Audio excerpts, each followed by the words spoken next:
Welcome, everybody. This is the No Politics Podcast, the most dope, the most real, the most must-listen wrestling / sports / music / whatever the fuck we want, but mostly wrestling podcast in the entire podcast world.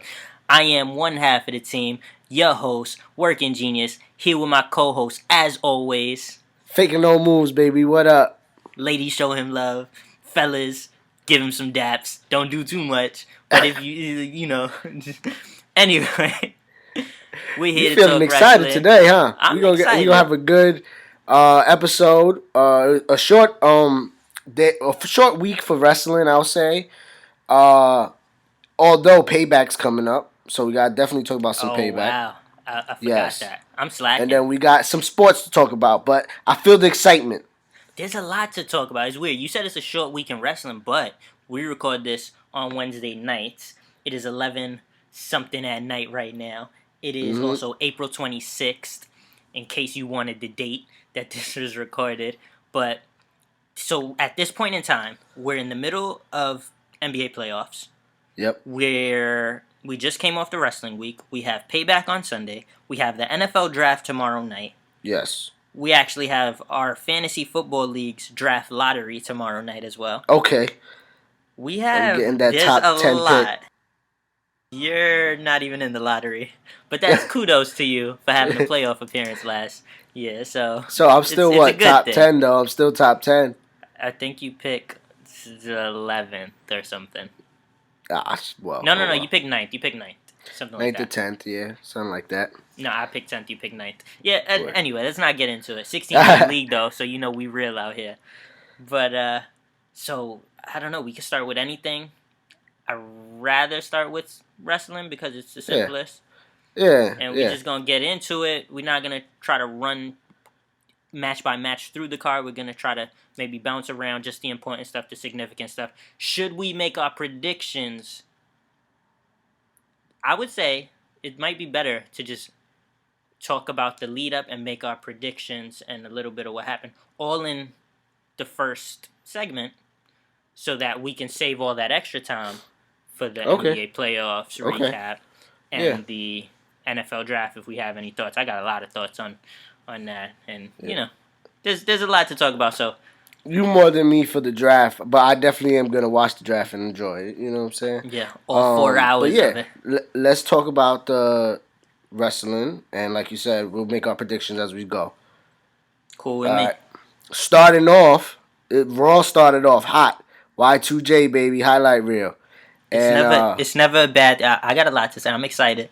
It's never a bad thing to start a Raw off with Y2J, and I was excited for this one because, you know, as we all know at this point, his run is coming to an end. This match at Payback is likely his last for a while, maybe forever. Who knows? You know, it's not to cut you off, but just because you said that, I'm gonna cut you off because this is his last, you know, Raw potentially before he, you know, leaves wrestling for a little bit because he's always going to be around. But the crowd was super weak. That's the one thing I got to like. This you might be seeing Chris Joe for the last time, and you were weak as hell. Glad you mentioned it. Yeah, it was that bothered me throughout the whole night. Yeah, I almost forgot about it. But yeah, they were pretty weak. I thought he said a lot of dope things when he was in the ring, and they were just like... I thought there were a lot of dope lines throughout the night on Raw. Of course, there were so many I think for us lines. at home, we definitely enjoyed it. Yeah, like absolutely. I think we understood what was going on more so than the freaking crowd did. Where were they? Huh? Where were they? I don't even remember where they were, honestly. It wasn't even I was just memorable. Mad. You hear that? I was mad at them. It wasn't even memorable. That's why we don't know where they were. Wasn't even a hot crowd. But let's get into it. So Jericho grabs the mic. He has the Jeritron out there. And he says he's going to be his guest. He's going to be his own guest, which I expected. And he actually said, this is my last highlight reel on Raw. Because he's saying he's going to go to SmackDown, but really... Exactly, but it's his last highlight reel ever, probably. And he's like, so I'm going to be my last guest. Yeah. The best guest I could get. And it's himself. I thought that was perfect. with this whole feeling of him, this is the end. Yeah. It's just I'm glad, it felt right. What a run! It was a great run. He went for how long was this run? Like a year, 2 years? It had to be like 2.5 because it started when he teamed up with the Shield. Remember? Yeah, that was a minute ago, bro. That was like 3 years ago. Wow. And it wasn't great at first because he came in as a face, and it wasn't great. But then he turned heel, started wearing his scarf and holding his hand up like some kind of like a condescending, pretentious person. I don't know. It was great. Yes. Started writing names on lists and calling people. It was just great. Yep.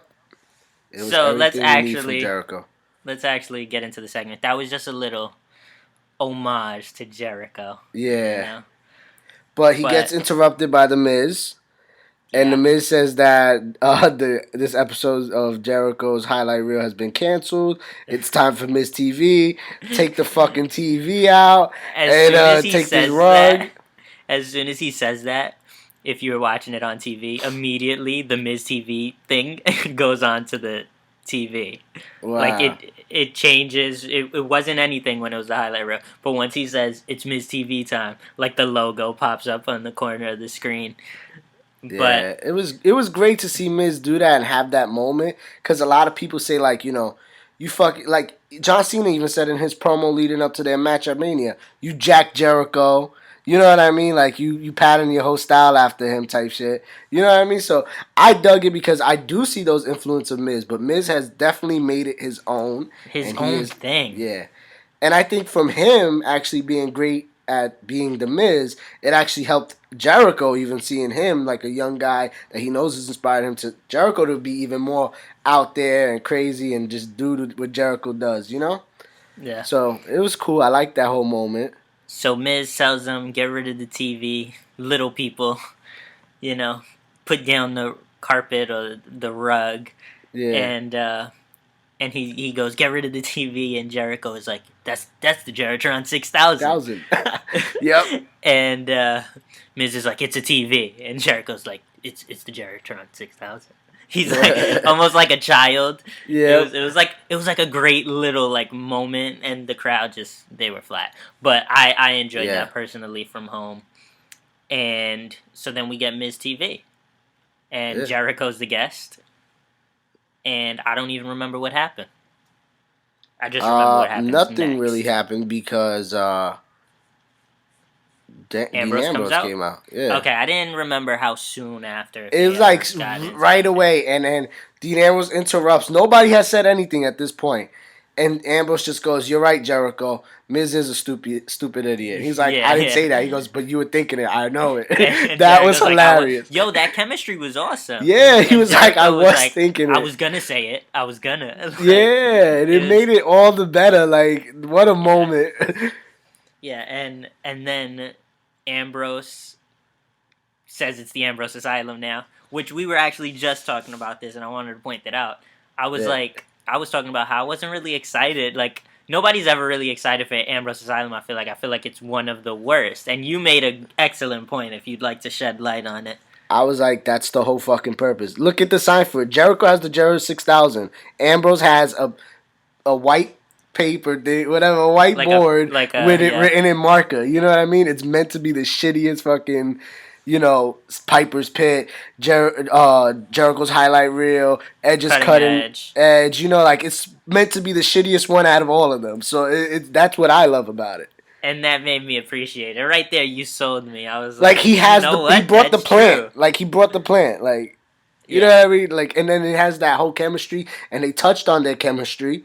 And I mean their history. They touched on their history, and this was brilliant because. And you always talk about people who interact with each other who had history that don't mention their history, just like Jericho and Rollins. Dean did something Rollins didn't do. Exactly, and Dean addressed it, and they had a little back and forth about it, how they didn't get along. Jericho brought up that he owed him $15,000 for his jacket. Like, it was beautiful. It was I thought it was really beautiful. It was excellent in so many ways. Ambrose says he's got him a gift to make up for it.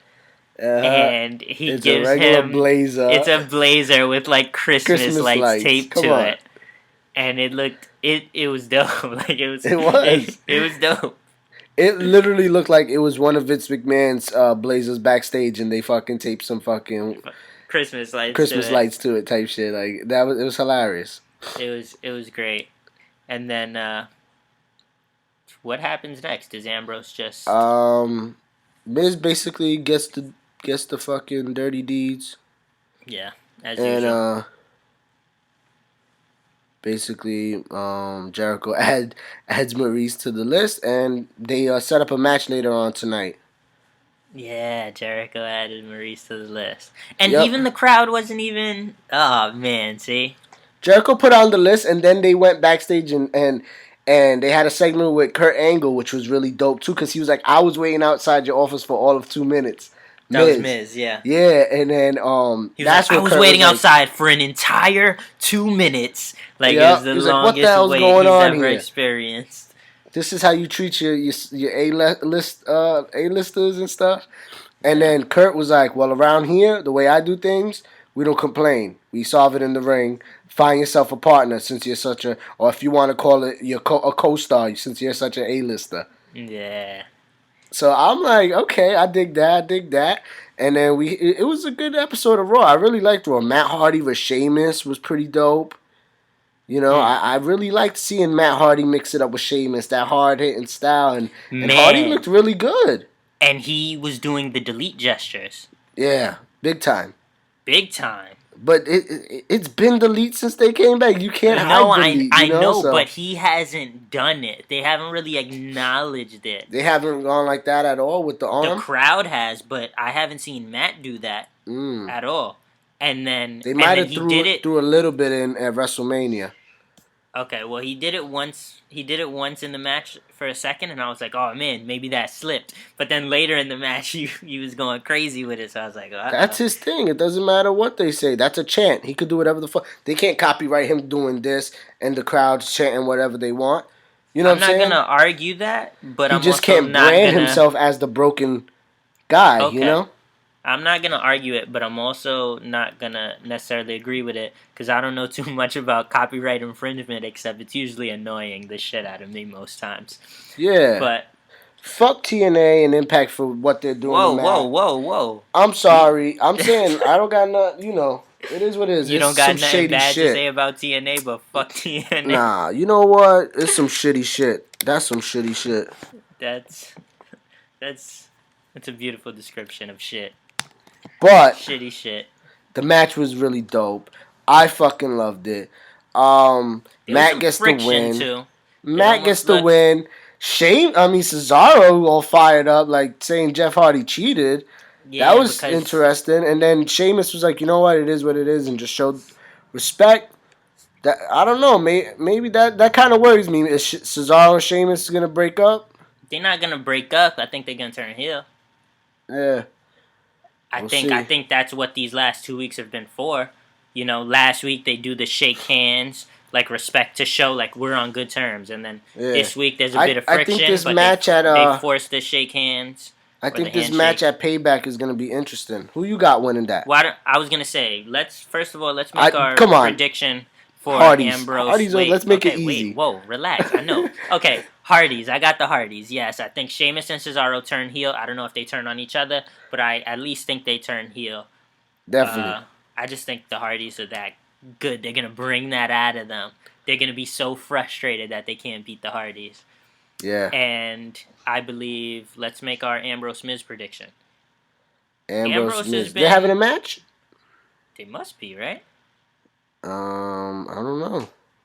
Come on. It's been nothing but lead up. Let's say they did have a match, if we're unsure. Let's say they did have a match, which I'm pretty sure they must have an IC title match coming. Right? I would say Ambrose. See, Ambrose has been really hot, but, like, Miz with that title is always good. They'll give it a Miz, but not yet. They're going to have to... That's what I feel like. I feel like maybe it's not yet, but I also feel like they want to move Ambrose up into that main event picture, but I also don't know how quickly they want to do that. Yeah. Well, actually, no, they're not going to have a match because it was announced today that Miz is going to have Miz TV with Finn Balor. Okay, see, I don't even know what the hell is going on anymore. Miz has just been getting dirty deeds all over the arena. And every arena they go to. And nothing is coming of it. And then he has Balor, who's also been fucking floating around doing jack shit. For now. Yeah, for now, but like, shit, do something. Anyway. Oh, which brings me to this match. So, what is the match? It's Joe and the Club. Versus Enzo and Cass and Rollins. Okay. And get into it. And Enzo and Cass come out, and the Club and Joe come and attack them before Rollins comes out, takes out Enzo, puts some work in on Cass, but can't take him out yet fully. Rollins still comes out, tries to help Cass. They were getting it in, and then Kurt Angle came out and had a replacement for Enzo, and it ended up being Finn Balor against the Club. And the first thing they did, they all ran in the ring, and Finn Balor and Carl Anderson started laying it in to each other. Let's talk about this. I personally wasn't mad. I wasn't mad at it. I'm just saying, I like seeing Finn fight the Club. Like, they're teasing something. We got to see it before they join, like, you know, and you're not going to put Finn automatically with Samoa Joe. True, like, you would put him with the Club, of course, they're ties, but then Samoa Joe's on that side. You're not going to put him with Samoa Joe yet. Samoa's not going to be affiliated with the Club, and if he ever is, he looked dope with the Club. Which Doesn't the Club looks dope with anybody. Dope with everyone, which is kind of weird. It's cool. No, it's kind of weird because the Club is like, nobody loves I don't feel like the Club is like universally loved at this point. But in the locker room. No, in the locker room, absolutely. They are the good brothers. They're great for morale, and I hear all the good stories. Yeah. But I'm saying, like, to the WWE universe, the Club isn't like amazing. The Club isn't like, oh, put the Club with anyone, and they make them look good. To me, they are. No. I'm saying that's what I'm gonna get to. They're not that. I don't think they're universally known as that. Like, oh, put them with anyone, they're good. But for some reason, when they do put them with anyone, it just looks good. I mean, I first noticed it with Charlotte. We both noticed that. They just looked great with Charlotte. And then Joe and the promos they cut before the match was fucking awesome. Again, Joe. They called him Good Brother Joe. Yeah, Joe is just masterful on the fucking mic. It's like poetry. Yeah. God, I love poetry. And, you know, actually, the way the night ended made me not be mad at them putting Finn with Rollins and, you know, Cass. I wasn't mad at that, man, honestly, especially because I thought it ended on a high note. I don't know if I want to get too much into it until we actually touch the subject of the main event, but I'll explain more because, you know, Bray Wyatt was involved, and Bray got some unfinished business. Spoiler alert.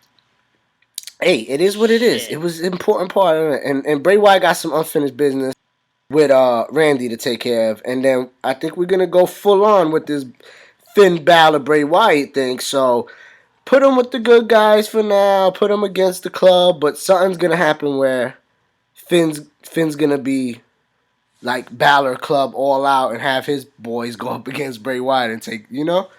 I don't know. Bray Wyatt doesn't have any boys. Bray Wyatt does, though. Bray Wyatt he always has. He always does. No, he doesn't. Don't forget. Braun's the family. Braun Strowman. No, he's not. Braun's not anymore. Not anymore. Don't forget. Okay, here's my thing with the Balor Club thing. I didn't think that they should have been anywhere near each other. Don't put them near each other unless they're gonna get into something like. Maybe they're just teasing something like you said, but I don't know. I just felt like keep them apart. Like Balor, like you could have chosen anyone, but you chose Balor. And then I know, but I feel like we all know one day they're gonna be together. Yeah, I just don't understand. You're bad. What? I cut you off. Yeah, you're not forgiven, but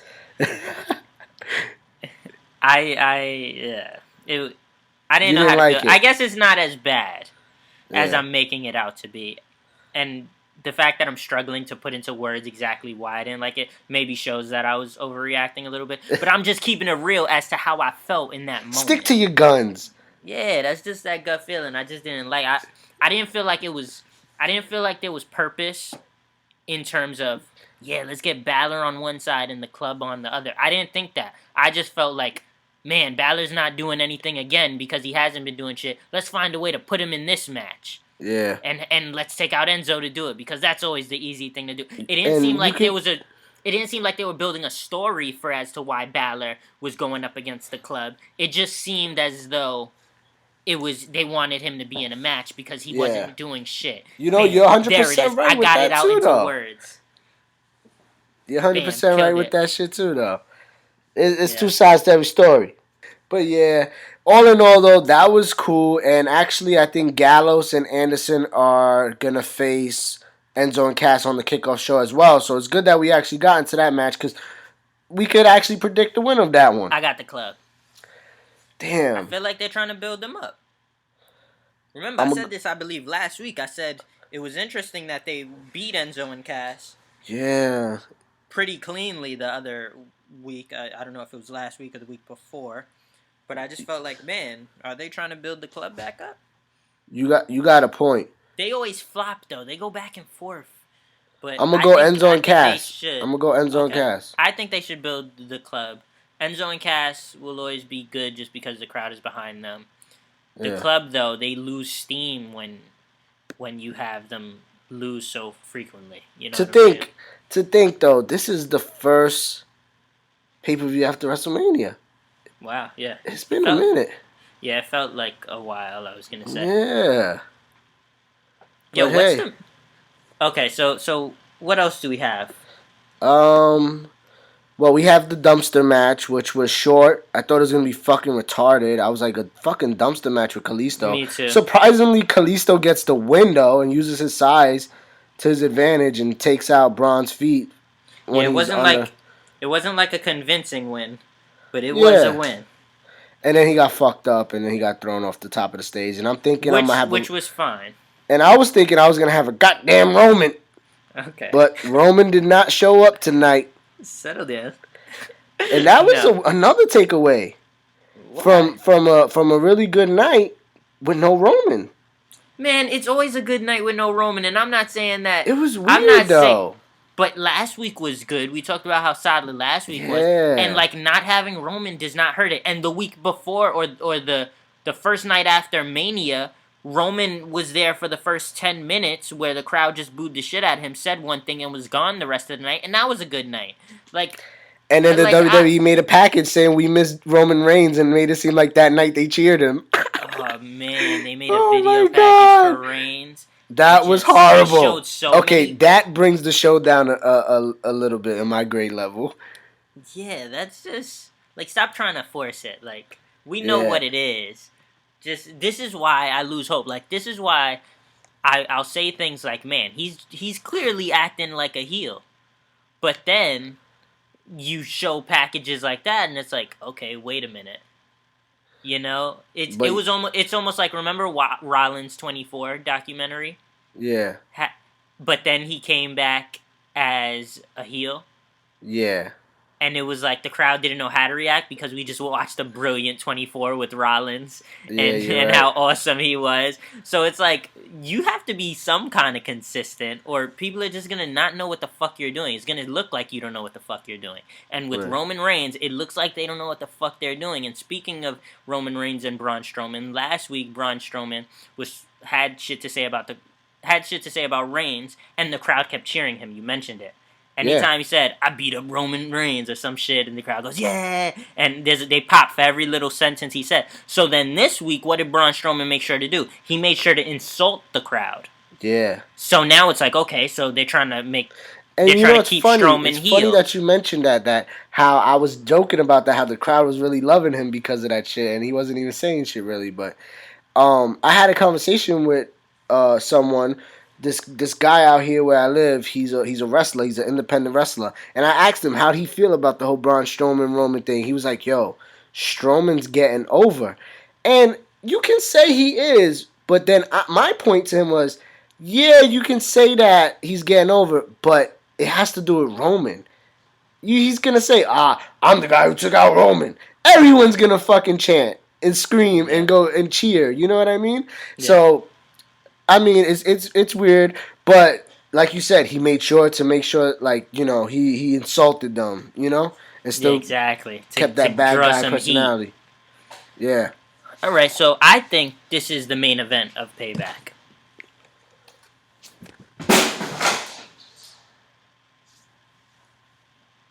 Ladies and gentlemen,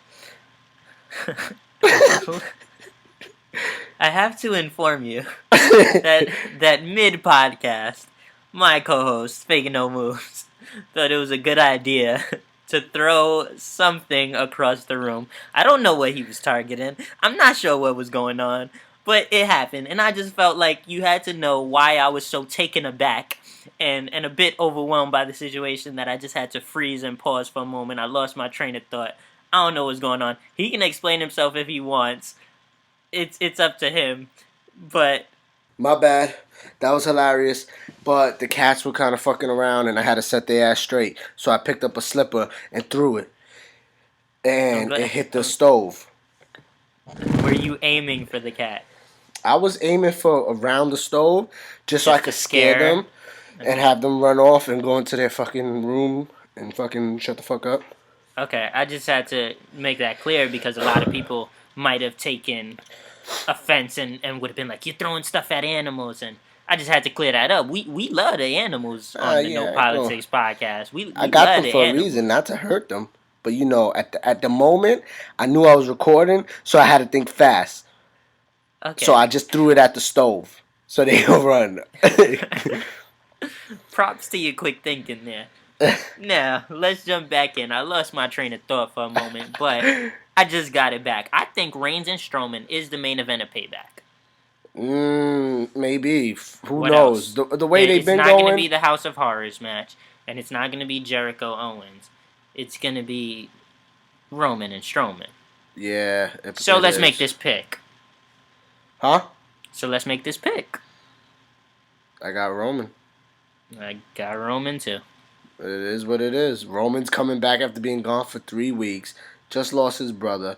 They're trying to make him now. It looked like they were going with the bad guy thing, but now that they know like he's coming back from adversity type shit, you know, being hurt in the storyline, and then also going through something outside of wrestling, you know, with his family, they're going to come back and try to have him hotter than ever and get this clean W, and they're going to be like, oh, well, Strowman's a big guy.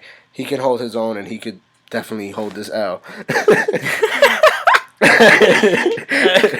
There were some Roman sucks chants. There were some we want Roman chants, and then there was some Roman sucks chants tonight. There were. But on Monday on Raw. And like you said, though, I got Roman. It is what it is. And what it is sad. but Strowman, I feel like Strowman is, of course he's going to bounce back, but like, shit, man.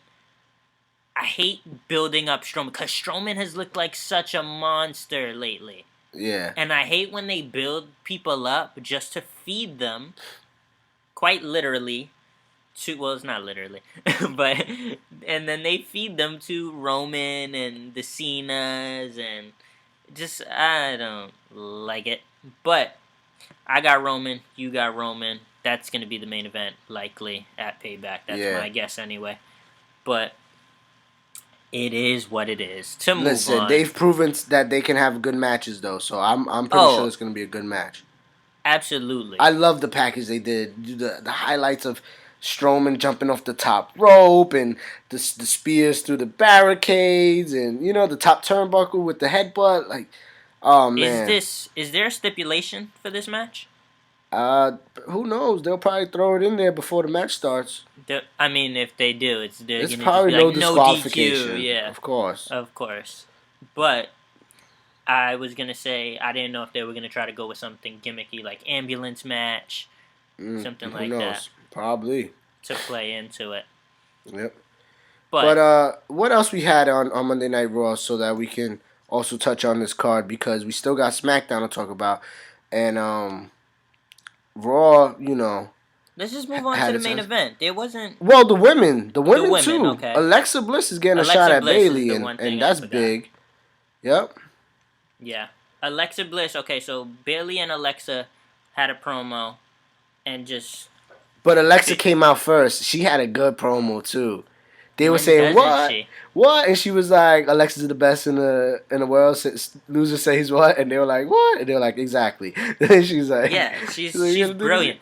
Yeah, she's quick. What it takes is exactly someone who's kind of sassy enough that they could take what the crowd gives them, and flip it on them real quick. That's why The Miz is so great. When it comes to interacting and controlling the crowd, The Miz absolutely controls the crowd. Like, even when, earlier in the night, he was like, no. And when my hand goes up, your mouth goes shut. Exactly. Always. Even when he does the gesture, to quiet the crowd with his hand. Yeah. All of that is beautifully controlling the crowd. He'll say no because he knows the crowd is going to say yes. So then when he wants a reaction again, he revisits it again because he knows it's going to get a reaction. So later in that promo, maybe a minute after, he was like, no, again, just to get the crowd hot again. When you can control the crowd like that, you're amazing. This crowd was weak, though. And probably their chance was probably their loudest chance, and that's sad because they're trying to, shit on Alexa Bliss in this moment when I'm glad she shit on them. Bayley, and Sasha, especially Alexa right now, she's having a wonderful moment in wrestling, and she's actually proven herself to be up there, main event player, you know what I'm saying? And she's going to get a shot. Her first pay-per-view, only 2 weeks on Raw. She's going to get a shot at Bayley. Win, lose, or draw, I know she's going to make a statement and probably still be in the title hunt. So this was a big moment, and I think she handled it very well. Beautifully said. I agree. I mean, she always does. Yep. She always does. She's really quick, like you said, quick-witted, sharp-tongued. Just she handles herself well. And Bayley, I always feel like struggles a little bit with that. She's almost vulnerable. Kind of awkward and innocent. Yeah. It's almost like her character, pretty much. Yeah. And so on the mic, we talked about this. I felt like it was going to be so easy for Alexa to, chew her up. Yeah. But Sasha comes out and backs up. But I'm like, okay, Sasha's been backing up, but damn, Sasha's getting annoying. Yeah. You keep coming trying to take, the moment or something. Yeah, exactly. It's it's weird. But then Sasha and Alexa have a match, and to build even more into Alexa's character, they have a good match. But Alexa bails out, fuck that. I got the title shot this Sunday. You think I'm going to bust my ass fighting you just to prove a point? You're not even a part of this shit. Exactly. She walks out, gets the count out. I'm going to Payback. Fuck out of here. You just want to be here for whatever reason. You just keep coming out to be around the title. But me, I already got my shit this Sunday. Predictions. Who do you got? I want to go Alexa. I want to go Alexa so bad. I'm going Alexa. I don't care, just because that's who I want to see win, even if she doesn't win. I am going. It's hard because sometimes when you want someone to win so bad that becomes the universal pick. It's just I know Bayley could definitely win though, because why not? That's been her story the whole time. I didn't see her winning Mania. Why would she just lose it now? Yeah, I feel like Alexa could win if Sasha costs her in some way. Bayley. Not on purpose, but she gets involved again, and Alexa's smart. She takes advantage of it, a Sasha little distraction. Not on purpose. Sasha's out there to help Bayley. And something happens where Alexa spins that on them. You know what I'm saying? And Bayley gets distracted for a second because maybe the ref is distracted with Sasha for a second. It's not a purposeful thing. Or is it? Who knows? Because we don't know what Sasha's motives are yet. And exactly. People think, she's doing this to get to Bayley. Mm-hmm. But I could see Alexa taking advantage of that. I would love it. I'm going Alexa. I'm all in. All right.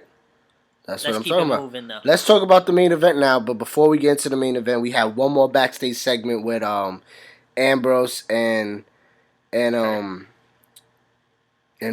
Yeah, Oh, my no, no, bad. I no. almost like that. Jericho. Yeah, Ambrose and Jericho, and it was fucking gold. That was It like was. the statement that we both had for this segment was gold. Ambrose was saying how he doesn't feel right being on the list, like he needs to be taken off the list. And Jericho was thinking about it, and I guess Ambrose is the only person ever to get taken off the list. Am I right? Yeah, as far as I know. So that was awesome, yo. Like I fucking just that alone, I was like, yo, that was amazing. I was ready for the main event. But then Ambrose, when he was really excited about it, he was really revved up about the situation. He kept like smacking Jericho on the shoulder, like in a buddy way. And as soon as and Jericho was like visibly like like getting hurt from Ambrose just tapping him on his shoulder. And then the second Ambrose walked away, Jericho like stopped and thought to himself for a second, and then rewrote his name on the list. I didn't see that. Bro, How did what? I miss that? That was the part. That was the best part of it. Come on, I'm slacking. You fucked up. But it was everything great. about that. It was like he paused for a minute and was like, "Fuck that." This dude was just killing my shoulder. So after that, or not even Jericho Owens. Who do you have? I think it's. I just want to be clear. I don't know if we said it earlier, but Owens to me, obviously. Owens, yeah. Okay, just had to get that out of the way. And before the main event, Austin Aries Neville rematch. Who do you got? I got Aries this time because I called it. I said Neville will win at Mania and then give it to Aries at the following pay-per-view just to have them go back and forth and continue to build something in this division. And it's going to be good to see Neville without the belt still aligned with TJ Perkins. What happens now? Does TJ Perkins try to take that shot now? Take that spot to become a number one contender? What happens? So it gives depth to the Cruiserweight title picture, yeah. Yeah. I was going to say Neville because of TJP. And I'm going to stick with that one. Okay. Like, as much as I would like Aries to have the title, I'm going to go Neville because he still has TJP by his side. Okay. Which and I've liked so far. We also got Seth Rollins versus Samoa Joe. Rollins looking for his payback. I forgot that. I'm going Samoa Joe. I can see them having Rollins win, but I'm going Samoa Rollins Joe. with the big win at Mania, and then Rollins Joe. You know what? I'll go Joe on this one too. I'll agree with you. But I don't know. Maybe somebody gets involved in that one. Who knows? I mean, I could see them having Rollins win, of course. But I just think Joe has been pretty damn good. I think he's still yet to have been pinned. Yeah. As far as I know. And I think you need to continue that. Yeah, I think Joe wins. I think it'll be brutal. Make him pass out. Exactly. That's exactly how I pictured the finish. Yeah. So, now let's get into this main event. It is Ambrose and Jericho against Miz. Miz is waiting for his partner. His partner isn't coming out, and Miz is like, oh, well, he's late. I'm going to go backstage and check on it. And to me, this is obviously just Miz's... This was his plan the whole time. He just figured he was going to get away with it. Yeah, like, hey, if I can't have a partner, I can't compete, you know? Exactly. But, Kurt Angle comes out and says it's going to be a handicap match. Yep. That's it. You got to do it. And it was a pretty good match. Miz didn't look bad throughout the beginning of the match where Jericho and Dean Ambrose were taking control of him and, beating him down. I loved it. And then he was selling it too. He was being such a coward. Like, come on, trying to beg him. Yeah, like, with on, the guys, prayer hands. Just praying and shit. And then all of a sudden, what happens? I think I spoiled it earlier, but the lights cut out, and who was his partner? No. You didn't think you spoiled it. You definitely spoiled it earlier. Now, me and you, we disagree here. We didn't even talk about this, but I can just tell because I've seen you post about it on our page. Yeah. You seem to think that Bray Wyatt was Miz's partner. Yeah. To me, Bray Wyatt wasn't his partner. To me, Bray Wyatt was just making a statement. But technically, he was his partner. No. He never entered the match. The match wasn't a thing. The match never happened. Oh, no, yeah, the match... It happened as a handicap match, but Bray Wyatt never joined the match. There was no match. But listen, because at one point... Miz tried to run away. Ambrose chases him down on the ramp, on the stage. Yeah. And they're by the announcer's table. The lights cut out, and Bray Wyatt's there. And I just It was beautiful. That was so beautiful. Yeah, just think, personally, I don't think Miz and Bray had a conversation. I don't think any of that happened, and Bray just, like Miz said, showed up kind of late because Bray does what he wants. I legitimately think, no, Bray wasn't called upon. Bray just needed to make a statement. If it was a statement, it's even better. Who gives a fuck if he was his partner? That's but what I'm saying, all in all, what I took from it, whether he was his partner or not, was they made Bray Wyatt look amazing. Yeah, well, he is going to be one of the guys, and he has to be. This time around on Raw, they can't drop the ball. They can't.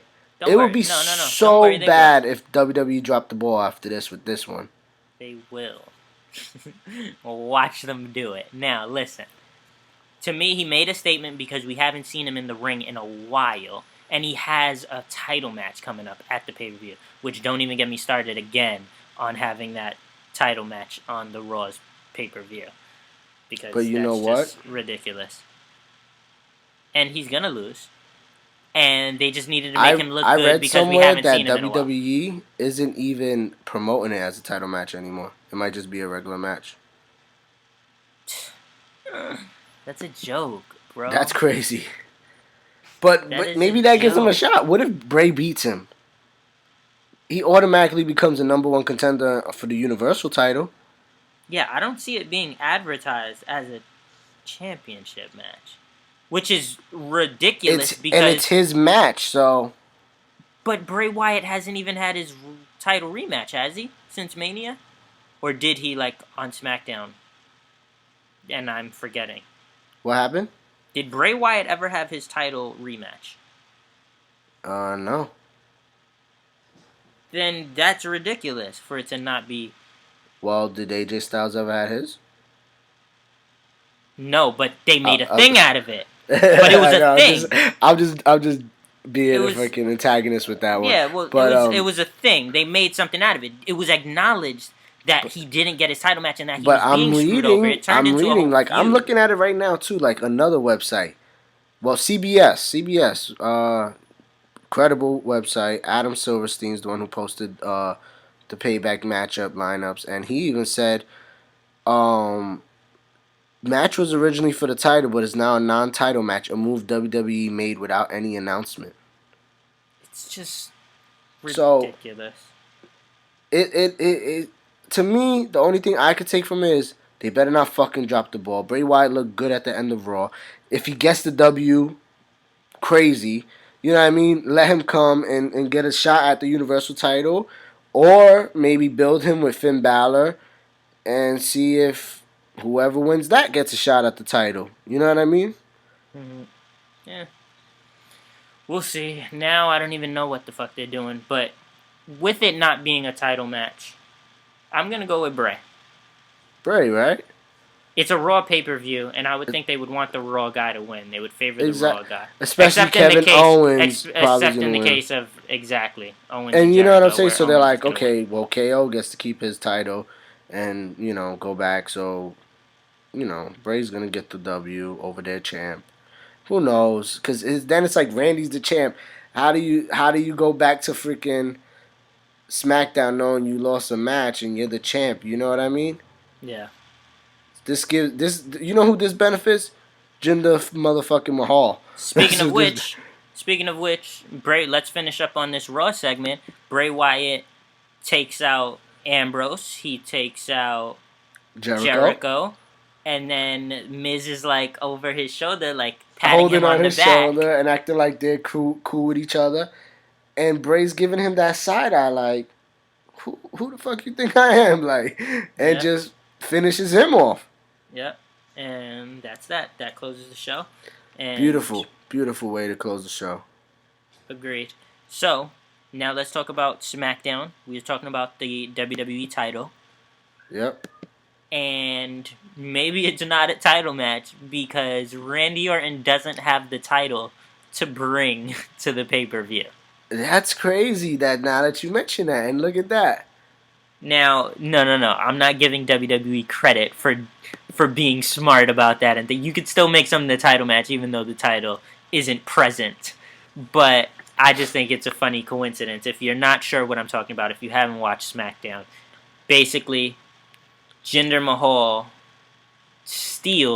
runs away with Orton's title and the Bollywood and leaves, Boys. And the Bollywood Boys, yeah. Yo, and I'm not gonna lie, bro. I fucking dig Jinder with the Bollywood Boys.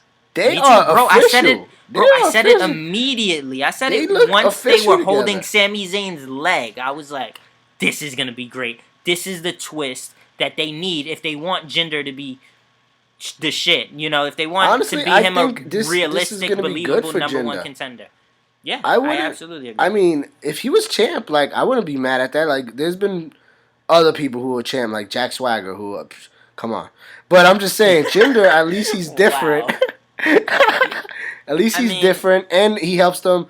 I've read that, like, they're trying to expand more into India. Yes, and, you know, be diverse more. And him as a formidable champion makes sense for that. You know what I mean? Yeah, but I think the wrong way to do it is by making him super anti-American. And I've harped on this before. But, like, if you're trying to reach, like, the India crowd and fans, and the like, thing is, where it shows hints of him doing that, because he said what he said against Randy, and he said, and now I'm gonna say it for my people. Exactly. And he translated it, and I was like, that's big, you know. Yep. Good for him. I mentioned the one buddy of mine who does independent wrestling out here. I actually brought this up to him, so I was like, what do you think about Jinder Mahal getting a shot? And he was like, man, I'm actually not mad of it. I said, it shows that SmackDown really is the land of opportunity. He said, yeah, actually, when Jinder wasn't with WWE, he had a show in Puerto Rico, and Jinder was there, and he was, like, backstage with Jinder. He said he met him, and Jinder's a class act guy, real good dude. He was like, I'm actually happy he's getting this opportunity because he's a really good dude. Bro, so, for all the flack that there was for Jinder becoming number one contender, personally, I was like, wow, Jinder's number one contender. But by the end, but with the whole Bollywood Boys twist, I was like, I like this. By the end of that night, it didn't take much more than that. But just a week or two later, and he's formidable. SmackDown is brilliant at that. They take people, and it doesn't take them long. They make them formidable. See, now, it would have been unrealistic for Jinder to go from jobber on Raw to, by himself, being formidable enough to take on Orton and be number one contender. So you know what they said? They said, that's not going to be believable. We need to add something to Jinder to make him believable as a threat. And what did they do? They paired him with the Bollywood Boys. It was fucking perfect. It was genius. Whoever fucking fuck was in the back who thought of it. Thought of that. Like, just, and man, so he runs away with the title. He drives off with the title. A limo that was a Hummer. You know, he's wealthier than everyone in the WWE universe. And he was outside the sunroof, like, let's go, I'm out. Yep, and so that's why there will be no title at Payback. But that was actually following a Orton-Rowan match. Actually, was more than one match. No, yeah, that wasn't to start the night. We're just getting into it. That was just one of the main easy segue parts, yeah. So Orton actually had a match with Rowan. It was no DQ. It was a good match, too. And I was like, oh, man, like, I don't really want to see this. And you know how I feel, like, if it's going to be an obvious winner, just make it a squash match. But this match entertained the shit out of me. Rowan went through a table. There was a fucking 2x4 involved. The stairs. Not a 2x4, the kendo stick. And the stairs, Randy got hit with the stairs. Steps, yep. Just, and they made Rowan look solid. Yeah. And they still referenced his ties to Bray Wyatt. Which was, well, that's why they have this whole thing going. Yeah, and they're like, they're gonna keep it. He's trying to beat him down for Bray Wyatt too. Exactly. They said that could be another thing. Going. Like everyone's coming at Randy. That Bray's gonna be, Bray's gonna be too, fresh for him. You know what I mean? Like the Bollywood boys, Jinder, Eric Rowan, they're all coming at Randy, and Randy's actually competing and getting into physical altercations. Bray Wyatt, all he's been doing is showing up on the TV. You know what would be dope? Boom, Yeah, you know it would be dope if he somehow got Rowan, the Bollywood boys, and Jinder Mahal involved in this House of Horrors match. Almost as maybe they're fake holograms or something, or something like that, or Randy is seeing them through smoke and mirrors type shit, we got the and belt. And everyone's exactly, and everyone's kind of just fucking with to me that'd be a interesting little twist for that match, because that was an excellent point that Randy has been kind of. I mean, he just came off a no DQ match on SmackDown. Yeah, you know what I'm saying? So wow, and. So to me, that even gives more reason for Bray to win that match. They already bailed Randy out by making it non-title. Give Bray this match. This is his match. He should have been the winner from the start when it was announced. Which is why it was so weird and annoying that they were saying it was a title match and we all knew Orton was going to win with Wyatt going to Raw. But I digress. So the Rowan Orton match was actually interesting. Orton wins. What else did we have on the night? We had a lot going on. We had AJ Styles Corbin. That's what started it off?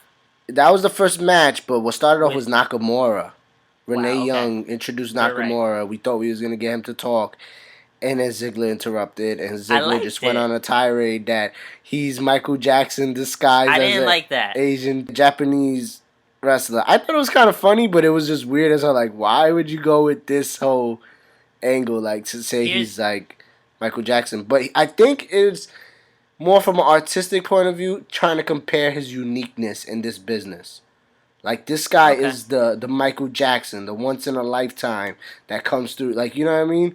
And I like that. Man, you always find a way. Here's why I fuck with you. I didn't fuck with you that much before we started doing this podcast. No, I'm kidding. Here's why I fuck with you, though. You always find a way to put a unique twist on shit that I would have otherwise shot down. Yeah. Because personally, I didn't love. It just seemed like a kind of random tangent. It seemed almost trying to be funny, and it didn't help that the crowd wasn't too hot. Mm-hmm. And so it just seemed like he was going off on a random tangent that kind of dragged. And so essentially what happened was every time Nakamura was about to say something, Ziggler would cut him off, and Ziggler would ask him a question. He would say he's conducting the interview. He'd put the mic to him, and as soon as Nakamura was going to say a word, Ziggler would bring the mic back and answer the question. Or actually what he did was, once Nakamura began to say something, Ziggler took the mic back and said, "For those of you that don't understand Japanese," even though Nakamura hadn't said anything in Japanese, let alone at all. Tried to speak in English. Exactly. So Ziggler takes the mic back. He does this bullshit translation, obviously. And then Nakamura actually fucks with him. He asks him a question when Ziggler's done with his rambling. Nakamura asks him a question. Nakamura asks him a question, pulls the mic away before Ziggler can answer, and then he says, "For those of you that didn't understand, let me translate." For Nakamura to do that, I was happy. I was that was dope. Crowd did not love it as much as I did, though. But I was dope for Nakamura for doing that. My whole thing then, I'm not done. And then he goes off in Japanese, and then at the end, he translates it simply, "jackass." Yeah. It was dope. What's your whole thing, though? My whole thing, though, is I love how every week, we know we're not going to get the best mic work from Nakamura, even though he is doing decent. He's not horrible at all. But I love how Ziggler gets to have him incorporate a little bit of his moveset every week. A little bit. The one kick. Then he teased the knee, and Ziggler got away. He teased the Kinshasa, yep. Yeah, so it's beautiful, and I really love that they're doing that. That's my whole thing. They're protecting Nakamura as of right now, mic-wise. And I keep saying it, I hope he does not wrestle until Backlash. Because you're adding this mystique to him. The crowd loves him, and they treat him like royalty, the way they present him, and yet none of the casuals who only watch Raw and SmackDown have ever seen him. They might not know shit about him. They likely don't know shit about him in terms of in-ring work. They've never seen him. And yet you're adding this mystique to how great he is. The Ziggler, comparing him to Michael Jackson, like you said. Yeah. Like, there's this, like, aura of, man, who is this guy? Why is he so hyped? So, to me, you wait till Backlash. Yeah, and I think those are mainly the main two big moments of SmackDown.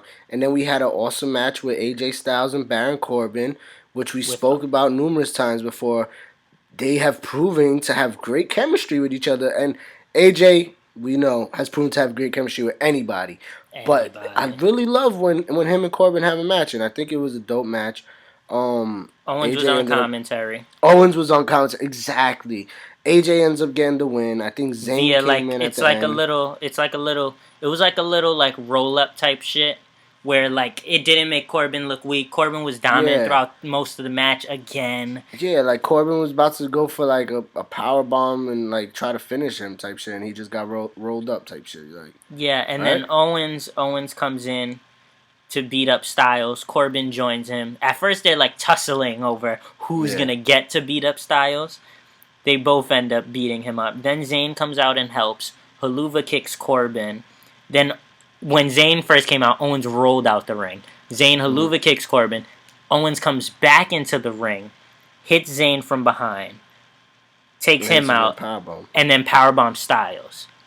And I thought everyone looked good in that segment.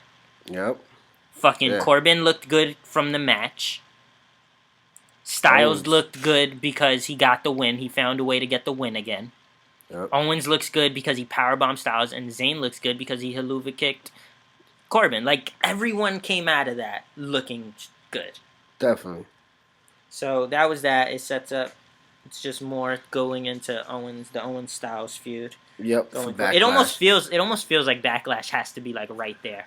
But it's not. But actually, it kind of is. It's only 2 weeks away, right? They say next month. They keep mentioning that it's next month, but next month's literally like in 5 days type shit. Is it 2 weeks from Payback? I think 2 weeks. Yeah. Because isn't that how they do it? Weren't they like alternating I think it might be 2 weeks from now.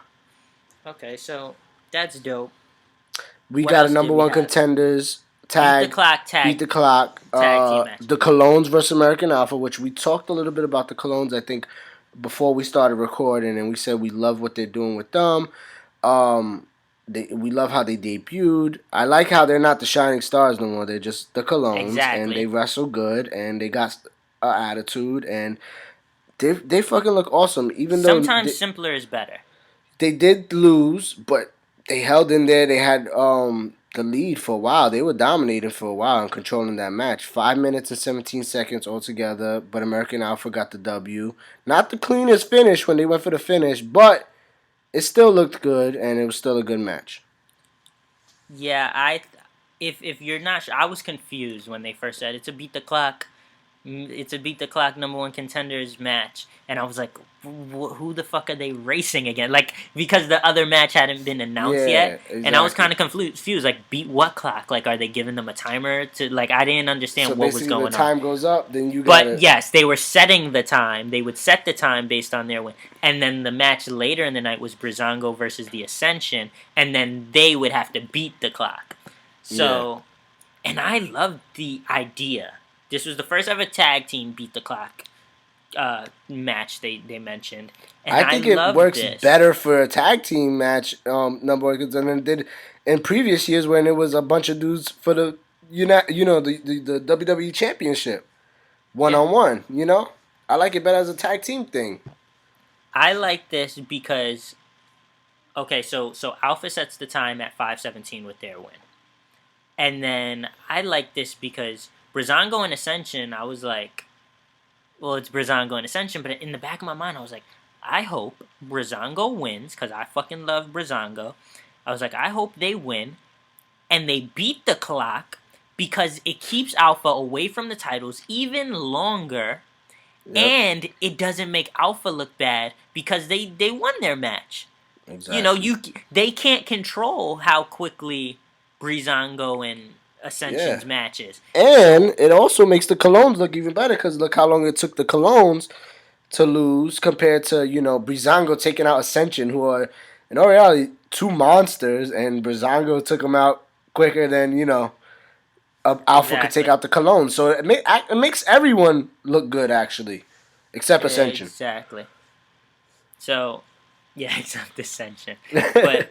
But man, and I'm interested to see Breezango versus the Usos. Yeah, me too. I think, like, as far as, how realistic I want to see the Usos get real nasty. Great. Yeah, beat them down. Like, Breezango's chances aren't great realistically, but I think they could put on a good match. Yeah, and even if they do get their ass beat there to do his work, like, and even if they do get their ass beat eventually, they're gonna do it and make the Usos look good, and they're gonna look good getting their ass beat. They're gonna look good. Yep. Agreed. Also, Rusev had a little promo where he demanded a title match at Money in the Bank, or he's going back to Bulgaria. Just wanted to mention that. Real quick, they're like, "Oh, we're gonna hear from him." It was quick as hell. He was real simple. I don't like Daniel Bryan. I don't like Shane McMahon. I demand a title match at Money in the Bank. Oh, simple. I'm going home to Bulgaria. Yep. And so that's it. I like that. I like that though, because that means when they do bring him in, he means business. He's trying to force his way into that title pick. He means business. Mm-hmm. So that's good for me because Rusev is one of those guys that could be a top mid-card or even main event guy.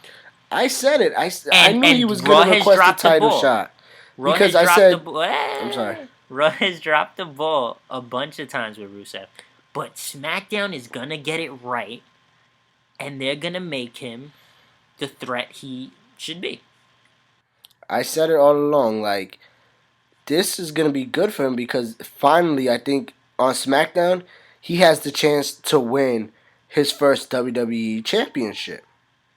You know what I mean? Like, if there was ever a time to do it, why not on SmackDown?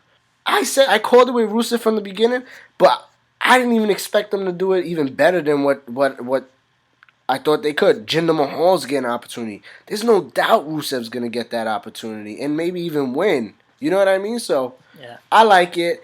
I just know that Rusev's still buying time because I think he's still hurt. Yeah, but I like putting that bug in people's ears. But they got to do something different. The presentation wasn't all there. Like him just looking at a camera, like he was obviously like at rehab or in the gym or something. Like, it wasn't like they didn't hype it. They didn't hype it. It was just like, but I kind of liked how like it was just kind of like I'm working. I'm working to get back, and this is me. I just stopped for a minute to let y'all know this is what I want, and I don't care. Like either you give it to me or I'm gone. Like it. Yeah. Like, the fact that he didn't put no presentation into it kind of made it even more, like, gritty. So, with that being said, we got one last thing, if I'm not mistaken. Yep. And this was the Charlotte versus Naomi women's title match, and this was the main event, and it was absolutely fucking worthy of the main event. Personally, I said it last week. I kept saying my prediction was that Charlotte would not make it to this match. I did not think Charlotte would make it to this match. I felt like they were going to hype it as the women's title match, but Charlotte was going to get jumped backstage or something like that by Natty, Carmella, and Tamina while Ellsworth cheerleads. Like, I thought that was going to be what it was. I thought she was going to be on her way to the ring and get taken out. And I said I could see it happen. I'm pretty sure I said it. I don't remember, but I'm pretty sure I said I could see that happening. But they did it even better.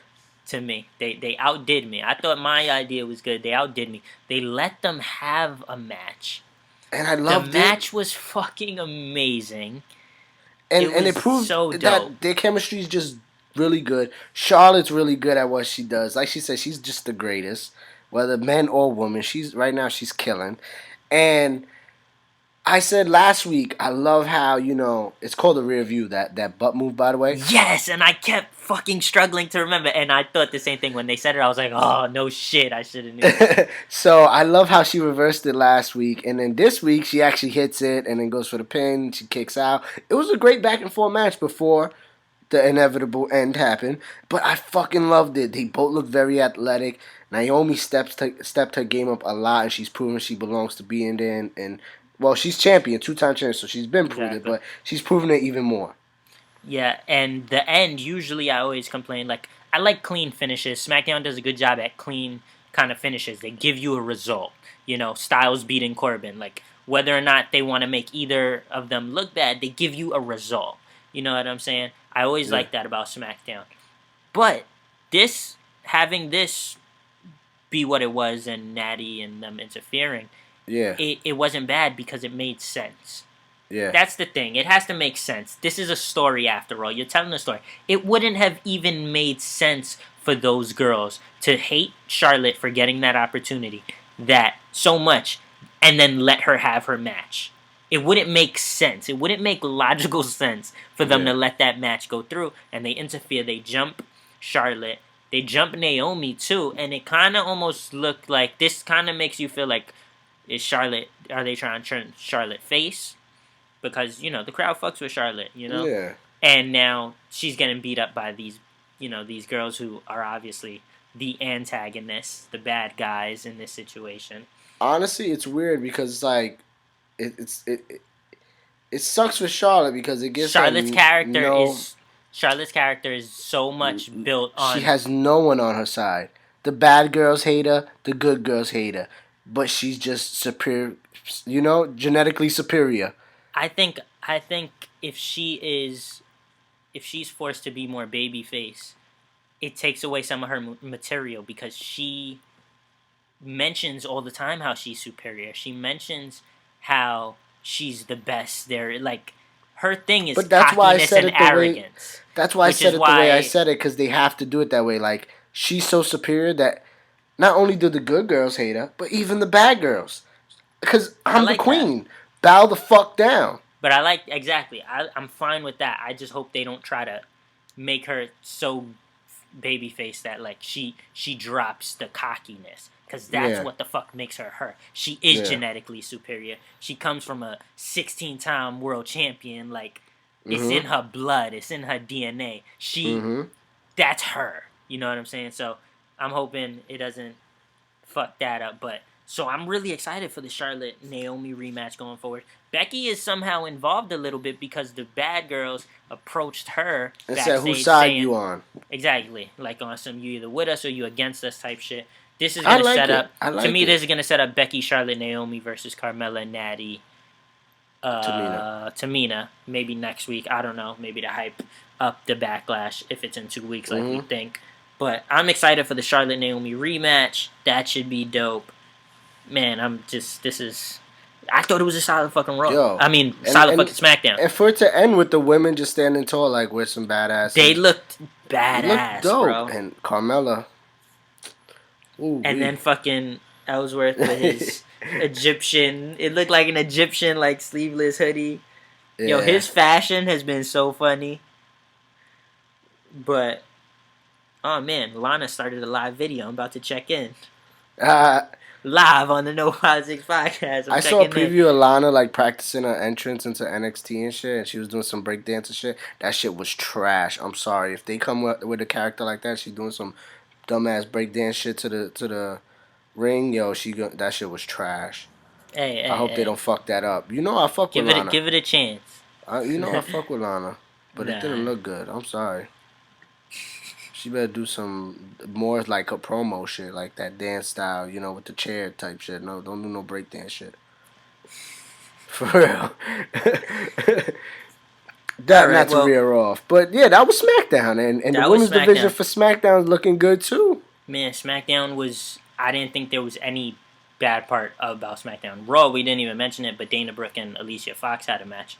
See, like, we didn't even mention that. Like, Raw didn't have too many down moments either, but SmackDown to me was flawless this week. And Raw was solid as fuck as well. Yeah. And Payback now, I'm more excited for it. You know, it's kind of a bummer knowing, like, oh, wow, you know, they're just going to make Roman and Strowman the fucking main event. No title match. Randy Orton, the SmackDown champ, is going to have a match, but he's not defending his title. But I'm still actually really looking forward to it. I'm definitely looking forward to Seth Rollins, Samoa Joe, Hardy Boys, Cesaro and Sheamus, Gallows and Anderson. Let's see if they keep, you know, make them look strong, or if they give Enzo and Cass that dub. Neville and Aries is a good one, and Alexa Bliss getting her shot. Like I'm really looking forward to watching Payback this week. Agreed. I'm excited. Now, before we finish up on the wrestling tip, I just wanted to give a shout out to Immortal.Wrestling on Instagram, who actually let us know. Not gonna lie, you're my favorite account on here. So I fucked with that. That's dope. I love shout the out love. To him, man. I love the love. Shout out to Cody Campbell. I always gotta mention Cody Campbell. Give some shout outs, bro, real quick. Cody Campbell is always commenting on our stuff, on our Instagram. Just he's always a part of the conversation. Raging_Demon86 as well. Always commenting on our stuff. Darla Jean Cena fan, always commenting on our stuff. And I don't know if any of them even listen to the podcast, but I love that they give us even more material to talk about just by being a part of the conversation. We get to get a feel for, what the fans, what the rest of the wrestling WWE universe is thinking and how they feel about things. Because, we're going to have our opinions and we know how we feel about certain things. But it's good to get a gauge of how other WWE fans see the product in the current moment. So we take from that, and it's always appreciated. And like I said, we love the love. Keep showing it. That about wraps up our wrestling segment. We're about a little over an hour in. We're going to go for a break. We're going to come back. We're going to talk NFL draft a little bit, but mostly NBA playoffs. And then we're going to finish it up. It should be about a 15-minute, maybe 20-minute segment. But that's our wrestling segment for the night. Yep. We're going to go on a quick break. We'll be back.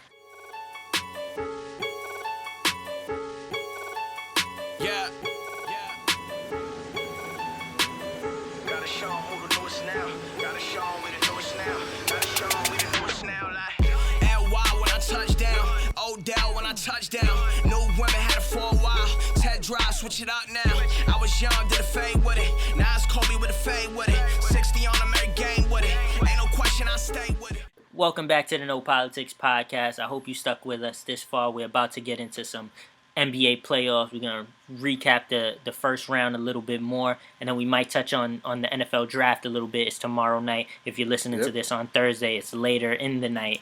So we're going to get into that a little bit. Yeah, and if you stuck with us this far throughout the break, you heard a song. It's actually our theme song, our intro song. Most of our episodes and most of our breaks, we usually play this song. And we never really mention it, so for those people out there that actually like the song, it's from an artist named Brandon. On Instagram, he's BrandonMusic96, and he's actually dropping his first EP/mixtape featuring that song. We're gonna probably have some more songs from the EP previewed here on No Politics Podcast. It comes out April 28th. Make sure everybody looks out for that. That'll be Friday, April 28th. So if you're listening to this episode Thursday, boom. You gonna have to go listen to that No Vacations EP by Brandon. So, yeah, that was my little plug real quick. The track is called Touchdown by Brandon. Like he said, we use it on all our intros usually. So, if you have... he got some bangers. We might have a new intro. We might have a new intro after this. Okay, and we just had to sprinkle in a little music. We can't be always claiming we a slash music podcast and then not bringing in the music. If y'all got any music, any of the listeners, if y'all got any shit y'all want to send us, and we'll give it a listen, and maybe we could throw it on our breaks as well. Yep. Like we all about promoting other people. We all about promoting people's voices and we about that talents. Next generation. Exactly. I want to put culture. People on. You know what? Exactly. Pushing the culture. We trying to push talent to the forefront. You know what I'm saying? Mm-hmm. A lot of times there's a lot of attention being paid to no talent but dramatic kind of people. That's pushed a lot. But like we want to bring the attention to the talent, to the real people working out here, with something to show. Yep. So if you got anything, hit us up, let us know. We'll give that shit a listen, throw that on the break too if we fuck with it. Yep. So, but with that being said, we touched on a little bit of the music segment. We got that out of the way. Look, we just hit him with a little 4-minute music segment right there. Yeah. So let's get to basketball, man. Fucking Cavaliers got the brooms out, swept Indiana. They're waiting to see who they're gonna face in the next round. Between Washington and Atlanta, Washington just went up 3-2 on Atlanta. 3-2 on Atlanta, which, like I said, this is gonna be a good series. It could go any way. Who knows? You think? I still Atlanta got Washington. I think it could go to 7. Yeah, I think it could go to 7. Never know. Sure. We have Milwaukee and Toronto. Toronto went up 3-2. Yeah, and for a second there, Milwaukee looked in control in the series. And I this was the one team I said that I'm not saying they're gonna win the series. I didn't pick them over Toronto, but I did say watch out for them. And they looked to be in control, like, for the series. But Toronto picked up 2 big wins, and now they're up 3-2, and they're going back to Milwaukee, I believe, tomorrow. Yeah. And then I think that could go 7 as well. That could go 7 as well, definitely. Then we also have the 2-7. Celtics and Bulls.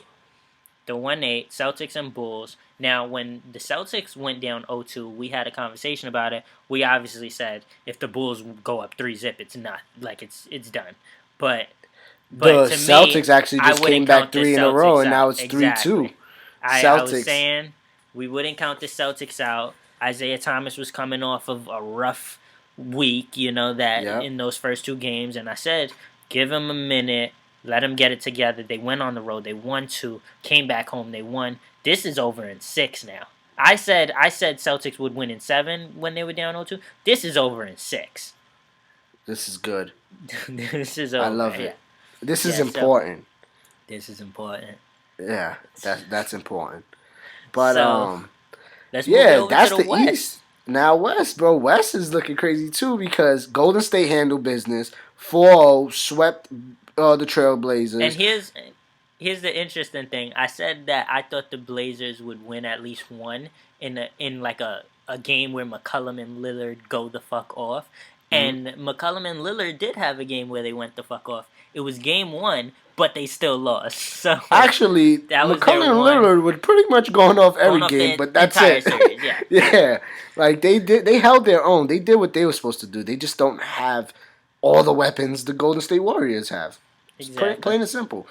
But they swept them, so they're waiting for their opponent. We got San Antonio and Grizzlies, who we pretty much thought, like, well, 2-0. San Antonio was looking crazy. This might be just what we said, one of those crazy series that you could never predict. And even though we predicted to be one of those series you can't predict, we were like, this looks like something where it'll be a sweep, which we didn't predict. But now we're predicting that, so now what we didn't predict, Grizzlies are coming back. Yeah, see, that was our mistake. That was a mind fuck right there. That was recency bias on our part. Yeah. We initially said, wow, when we first talked about this series, we were like, man, Grizzlies and Spurs, this is the classic. It could go either way. It's going to be physical, Yeah. And so I expected a good series. And then Spurs go up 2-0 kind of convincingly. No, and then we were like, damn, this is it, huh? Never mind, we were wrong. But newsflash, we was actually right because the No Politics podcast is always fucking right. And what ends up happening? That was our fault for kind of counting the Grizzlies out just for going down 0-2 on the road. Like you can't count someone out for that. And the Grizzlies go home, they take care of business, go tie it 2-2. Then San Antonio goes back to San Antonio and beats the Grizzlies. Now they're up 3-2. This could also go fucking 7. I'm gonna say the Spurs finish it though.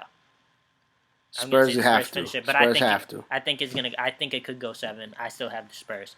Now, 2 more series in the West. We have OKC and Houston. Houston finished them off in 5 games, and that's exactly what we said. I'm pretty sure. It was that. We called it 5. All the hype for Harden, Westbrook, and Rockets are just gonna be too much, and we were right. And the one game that they did lose, they had it too. They pretty much could have won it. It came down to James Harden taking a lackluster, retarded, excuse my language, but it was just a dumb shot, 3-pointer at the end of the game, like to try to just win it instead of tying it, or to tie it up. You know what I mean? To go to overtime. It was like no effort, and it was like, okay, if I hit it, we go to overtime. If not, oh well, we're already up 3-1. Yeah, and I wanted to mention this funny post-game interview. When the series was done and they were in the press conference, someone asked Westbrook what was him and Beverly getting into it about. Yes. And I don't know if you heard this. Did you hear this? Yes, the all-team defense. Where did you hear this? He was talking about no. Where did you hear this? Shit. Where did you hear this?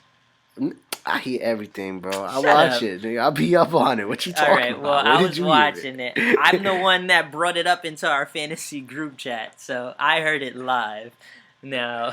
Now Westbrook says that Beverly was talking about how he's first team all defense. And Westbrook was like, I got 42. I had 42 at that point. So like, I don't know what the hell he was talking about. I didn't know what he was talking about. First team all defense. Maybe he was dreaming about that shit, but I don't know. He actually said shit live, and he had to apologize. He was like, I'm sorry, excuse my language. Yeah, I seen it.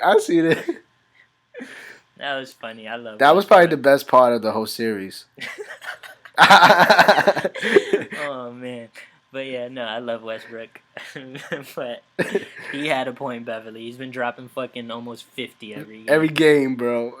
First team all defense, shut the fuck up. Yeah. You good. You good on defense, but come on.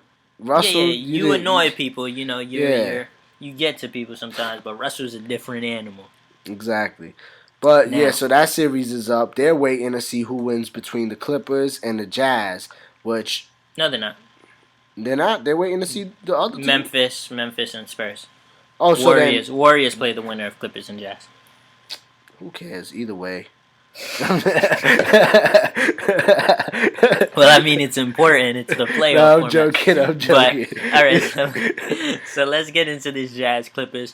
This was my upset pick, which isn't really an upset. It's a 4-5 game, but this was the one lower seed that I said, without a doubt, Jazz are going to win. Yep. You was a bit shaky. Last week, you changed your tune and you said you're going to go with Jazz. Since then, the Jazz have gotten Gobert back. The Clippers have actually lost Blake Griffin. And fucking Joe Johnson. Go ahead. The game that they lost Griffin in, Chris Paul went off. He knew he needed that W. Yeah. Chris Paul went off at the end and just like took the lead, crossed up someone, came in with the layup. I was like, yo, he's playing hard. He was working hard for it. He knew. Yeah. He knew, and he did it last game too. Yeah. And that was in LA, the last game, and he would not go away. But Grizzly, fucking Joe Johnson has been ridiculous. Yeah, Joe's playing like he has something to prove. And then down the stretch last game, in Game 5, he was just hitting shots. And then once he started having to pass it around, Rodney Hood was knocking down shots. Ingles was knocking down shots. George Hill was clutch with the fucking free throws. Believe it or not, Ingles is nice. Like, he's a sleeper. Yeah. His shot is smooth, bro. Yeah. His shot is smooth. Yo, and it's allowing for Hayward to do what he has to do and play his role. We just mentioned 4 players and didn't mention Hayward. Because Hayward's been dropping like 30-something every game, too. Exactly. It's low-key, too. Not even going crazy. So... I like the Utah Jazz, bro. Right? Exactly. Yeah. Exactly. But, I just feel bad, because remember I mentioned, I don't think the Clippers ever made it out the first round. And for Chris Paul, that sucks. Yeah, well, it always, think about McGrady, that was, I remember that was the knock on him. Yeah. It sucks, but, man, why? I've always been like, why can't this team make it out? They have so many pieces. And at some point, you gotta question the coaching a little bit. Well, why can't they get it figured out, bro? I've never been able to put my finger on it. Yeah, Glenn Baby. Well, that's well, that's not his name, but you went from nickname to half nickname instead of to real Big Baby name. Davis was talking on a podcast. And he mentioned that he's been in the locker room with the Celtics when they won, and the locker room with the Clippers when they were stacking up with each other. And he was like, the problem is the locker room. Not everyone gets along. He was like, Chris Paul does his own thing. He's a star. Blake Griffin's over here doing his own thing with DeAndre Jordan. He was like, there's no chemistry. In real life type shit. Wow. Doc doesn't know really how to bring them together. He really mentioned that. He said, I think, he's like, it literally starts in the locker room. And he was like, and I'm like one of those guys that aren't a star, so I sit back and I look at these guys like, how can you guys with all this talent not get it together? Man, and it's, wow, that was beautiful insight. I appreciate that. Because that did it for me. Because for so many years I said, man, these guys have the pieces and they can never figure it out. And I was like, it doesn't make any sense. And I started to say, at some point you have to look at the coaching. Like Doc Rivers, nobody ever has a bad thing to say about Doc Rivers. You know what I'm saying? But like, and in the NBA they do this a lot, where I'm not saying Doc Rivers is bad, but they do this a lot where they'll never say a bad thing about a certain guy. Once he's in the good book, he's good forever. There's never anything bad. Like Chris Paul, he got into a little scuffle with Hayward actually in Game 5.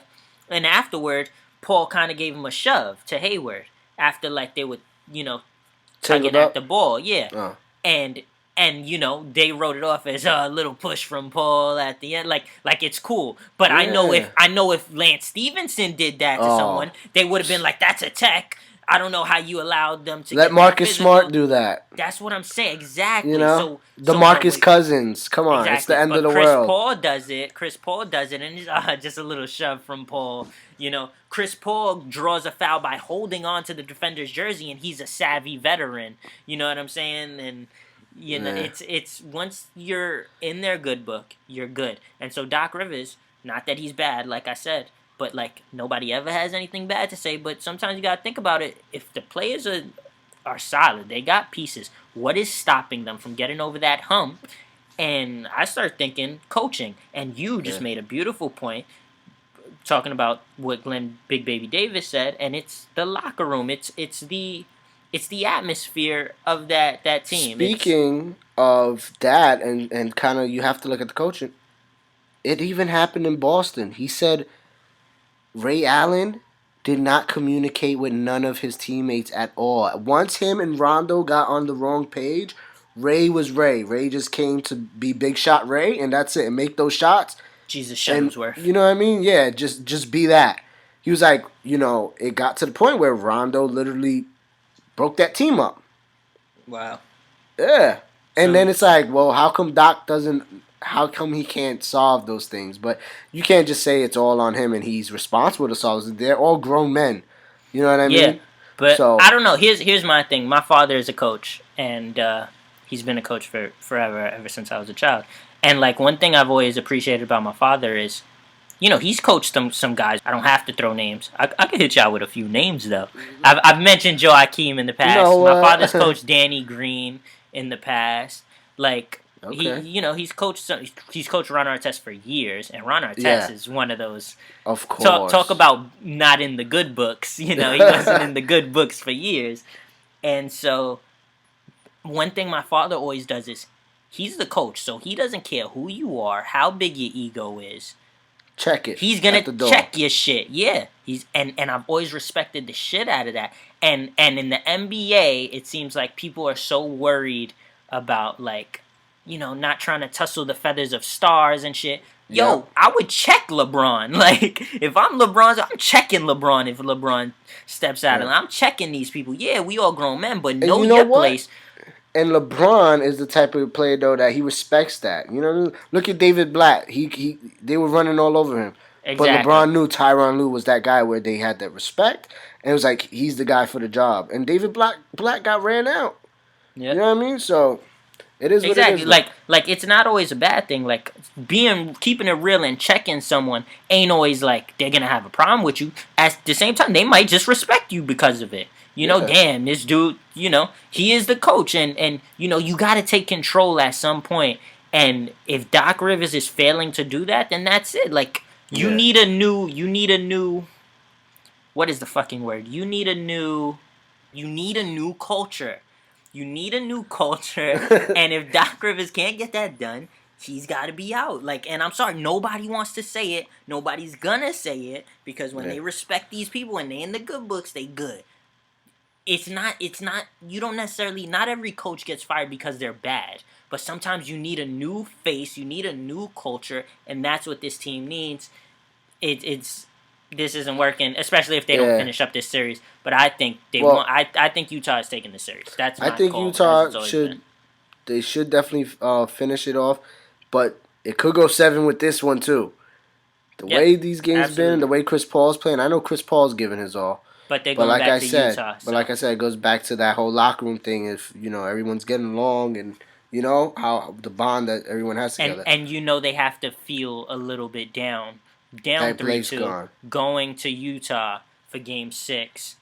Blake is also gone. Like they might be out of it already. I want to say is that me saying they need that and how much that might impact their game. It looks like Chris Paul is trying to do something with, at least build something with DeAndre Jordan, because they've been connecting on some beautiful shit lately, even with the losses. Like, they've had some great moments together, especially with Blake being gone. But Utah's probably going to get that W. Too bad they're going to lose the series. Utah's probably going to get that W, and then we will see the change of that culture now going forward, because Chris Paul's not guaranteed to stay. Blake Griffin's not guaranteed to stay. DeAndre already just tried to leave. 2 years ago, and then came back just to give it one more go, and it's not going nowhere. So, who knows? Yeah, well, that's about it for the NBA playoff talk. Yeah. Now, just to touch on the NFL draft, it's on tomorrow. Catch that, but that's it. We're gonna go. No, this is your segment. You could definitely. I'm not going to talk too much. I just know that this is one of the deepest fucking classes I've seen in so long. Like, there are names into round 6 and 7 that I'm so familiar with, and I'm just really excited. I feel like a lot of teams, if they draft well, they're going to get a lot of people. I think the level of competition across the board is going to go up because of this draft. There are that many impactful guys in this draft. I'm definitely going to pay attention to this draft. The DBs are insane this draft. The pass rushers are deep in this draft. There's a lot of good. The wide receivers aren't crazy. The wide receivers aren't super crazy. But I see there's like some good tight ends, running backs. Tight ends, exactly. Cornerbacks. Bro, there's a lot. Quarterback is the one where it's kind of shallow at quarterback, and there's no there's probably like top guy. There's probably like 3 or 4 dudes that are actually being talked about. There's Trubisky, there's Watson, there's Kaiser, there's Mahomes. Yeah. My favorite quarterback in the whole class is Chad Kelly, and nobody's gonna talk about him. I've been to Chad. I'm just all aboard the Chad Kelly train for a while. But Trevor Knight is another guy, super athletic. I like him. Okay. Speed at quarterback, not the most traditional quarterback, but exciting. But none of them really. Those are 2. Chad Kelly and Knight are going to be late round guys. But of Trubisky, Mahomes, Kaiser, Watson, none of them are even Brad Kaya. None of them to me are like a clear one. Like, you know what I'm saying? They're not like when Andrew Luck came out and you gotta. It's not clear like that. Yeah. And so the quarterback class is a bit shallow, but everywhere else. The crazy thing to me is that what's his name, Myles Garrett? Yeah, a monster. Yeah, it's like I've been hearing, monster, definitely gonna be a good player. But then it's like 3 days before the draft, it's like people are saying, well, his work ethic might not be there. Does he have it? I'm like, where does this come from? That's crazy. Like, how do people just do that? Like, here's the thing, bro. This is what I always see, and I hate it. First of all, shout out to my boy Kyle from our league. He's like an intense sports head. Yeah. I think I know a lot. He knows so much more than me. And me and him do this thing where we do our own kind of scouting. Yeah. Like 2 months ago, we probably did this. And we send each other our lists. Yeah. And this is before the noise. This is before the noise of the media. We do it before any of that, just to get a lay of the land and our own idea, unbiased from media talk and shit. And when I see what the media does with it, you always have all these people that rise up and down crazy because of these kind of stories, and then when it's draft time, now all this shit changed. There's so much politics that go into that shit, and like that's the part I don't like. So you always got names, going up and with shit like, Myles Garrett's one, and then they want to be like, but maybe the Browns take Trubisky at one. I just feel like teams are throw shit out like that to scare other teams. You don't want people to know what you're doing. Yeah. So these are all just like. And how about that alarms. One kid that he got hit with the charge for sexual assault? Gary and Conley. Conley is one of my favorite. He was one of my favorite corners, and that's another thing. I'm not saying like as far as whether he did it or not. I don't know. I have no fucking knowledge of any of that, and I'm not even going to speak on that. But the fact timing, that it's like exactly timing. Like, and it's what makes it even worse is that not that the girl is lying, and I'm never gonna just victim blame and shit like that. Yeah. But like they said there were no charges filed. There was nothing. So it almost feels like, and I don't know the story, but it almost felt to me when I heard it like, did this girl just say it to someone and someone blew it up? You know what I'm saying? Like what is like? It almost it's so random.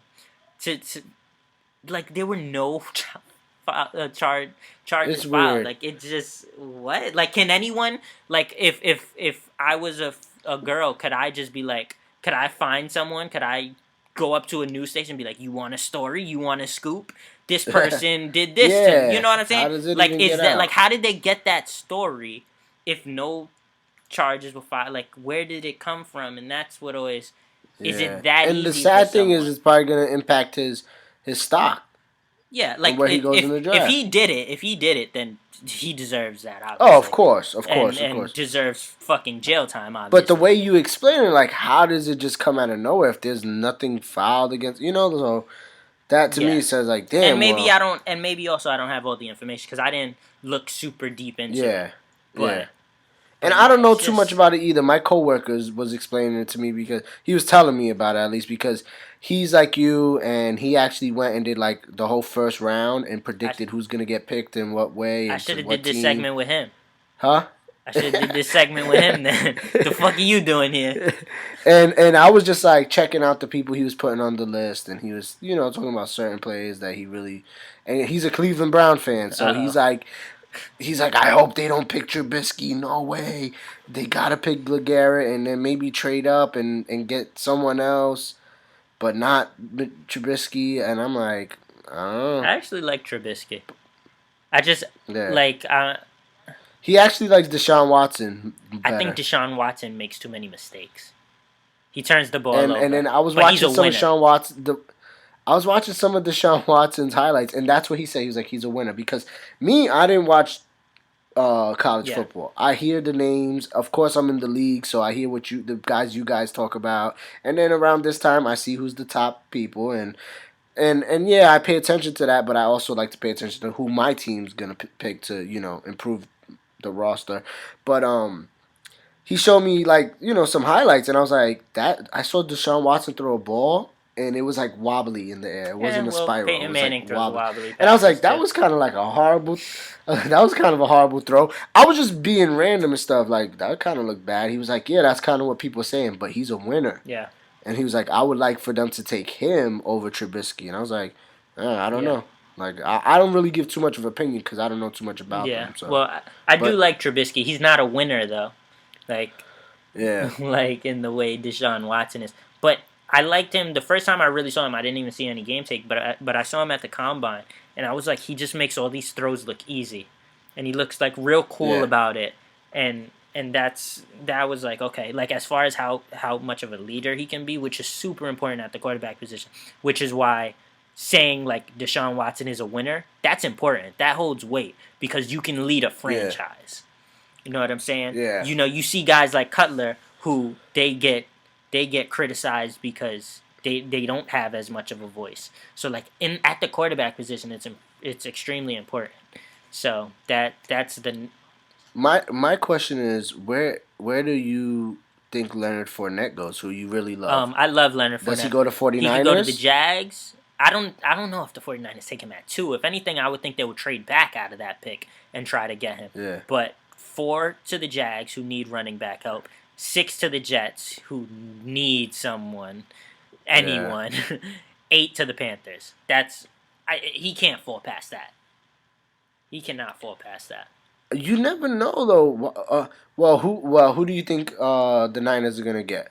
For a while, I believe they were mocked to get Solomon Thomas, or I believe it was Solomon Thomas, who's a what position he plays? A lineman. Okay. I don't know because I don't know where my coworker. I don't know who he put at number 2, but I was looking at it. I'm like Leonard. I said like Leonard Fournette could go to them, and he was like, "Why? Why would you think that?" And I was like, "Well, just recently they were saying they might not really be putting too much behind Carlos Hyde." You know, they just went and got the new quarterback. To me, it wouldn't even make sense, though, for them to be like, Carlos Hyde gets injured a lot. Because Leonard Fournette has an injury history, too. So, like, it wouldn't even... Yeah. Not that they won't go that way with the pick. But, if anything, you trade back from that 2 spot. But, like, you can't trade too far back, because what if the Jags take him at 4? So, it's tough. Exactly. They might be in such a tight spot that they just have to pick him there if they want him that bad. But... I don't know. Not when you need so many pieces and you already have Carlos Hyde at running back. Like that's not the priority there to me.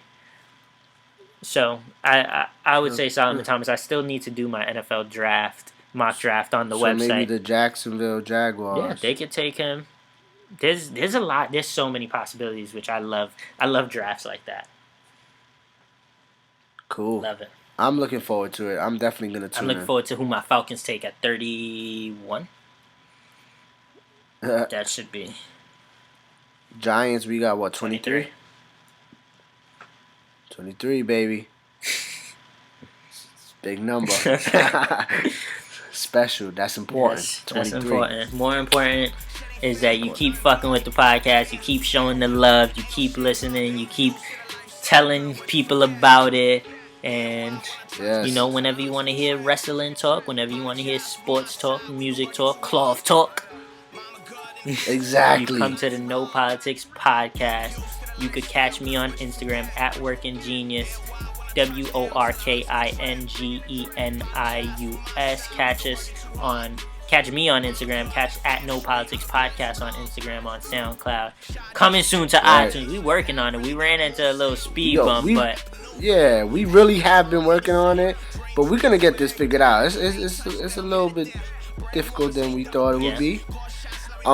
Especially because we always have different artwork for every episode, so that's kind of playing into. They ain't putting respect on us as of right now. Yeah, like we trying to. They should have just go been all out for y'all and have a at No Politics Podcast.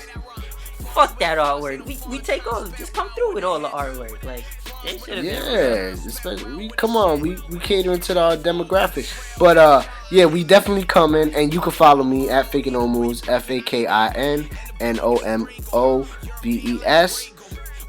Instagram, Twitter, holla at your boy, holla at No Politics Podcast, everywhere on social media. And thank you for sticking with us all these weeks, man. We gonna continue until we do 1,000, 1,000,000, 100, 1,000,000,000 episodes, man. We grateful. Shout out to DJ Khaled. Everyone, thank you for listening. Thank you for showing love. Enjoy your day. Enjoy your week. Enjoy your night. Enjoy your weekend. Enjoy life. Love, peace, all that. Peace. Metro, car slides with a metro. They ain't get it, let it rest. Ain't used to the lifestyle, girl. What you forget? And why when I touch down, telling her take a trip. Ain't used to the lifestyle. Do you know what word I'm trying to find? A new regime. Not necessarily. That's right. You need a new fucking shit. What is this word? We're gonna cut out all this fucking shit. Basically a system. No, wrong word. New antic. We're not Antic to moving solve out. this. Solution. No. You need a new. We're not gonna move on from this until I get this right. You need a new, almost like the feeling around the team. You need a new aura. Yeah, a little bit, but not. Fuck. Morale, team morale. it culture, the team culture, the culture. That's the fucking word, culture.